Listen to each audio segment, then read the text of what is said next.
একটা প্রশ্ন রাখছি বা একটা প্রশ্ন করছি, আমরা কি আমাদের স্কুলের নাম, আমাদের গার্লস স্কুলের নাম বা বয়েজ স্কুলের নাম সঠিকভাবে লিখতে পারি? সেটা একটু দেখার চেষ্টা করব।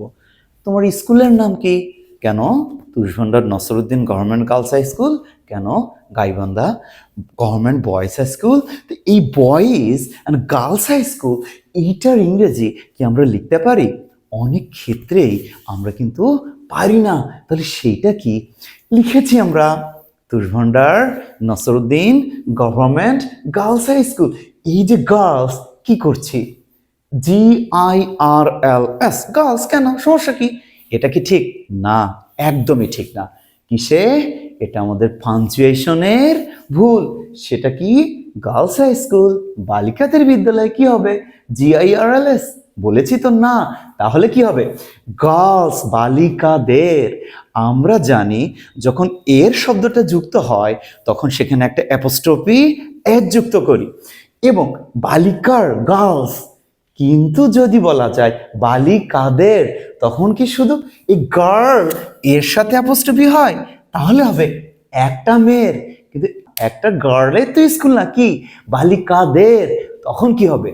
যে গার্লস আছে, এজ যেখানে আছে প্লুরাল ফর্ম, তারপরে একটা আমরা অ্যাপোস্ট্রফি দেব। তাহলে কি হবে? গার্লস হাই স্কুল, GIRLS, এরপরে অ্যাপোস্ট্রফি আমরা দেব। তাহলে যদি আমরা বলি Gaibandha government boys high school, তাহলে কি হবে? এখানে প্লুরাল ফর্ম এস দেয়া আছে, এরপরে আমরা একটা অ্যাপোস্ট্রফি এস দেব। গাইবান্ধা গভর্নমেন্ট বয়েজ, এস এর পরে একটা অ্যাপোস্ট্রফি হবে। এখন যদি বলি যে Rangpur government girls high schools, তাহলে কি হবে? রংপুর গভর্নমেন্ট গার্লস, গার্লস লেখার পরে একটা অ্যাপোস্ট্রফি এস হবে। তাহলে আমরা কি পাচ্ছি?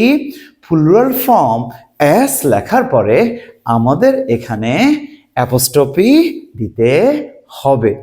তো এখন থেকে আমরা সঠিকভাবে এটা লেখার চেষ্টা করব। ভালো থাকবেন। আসসালামু আলাইকুম।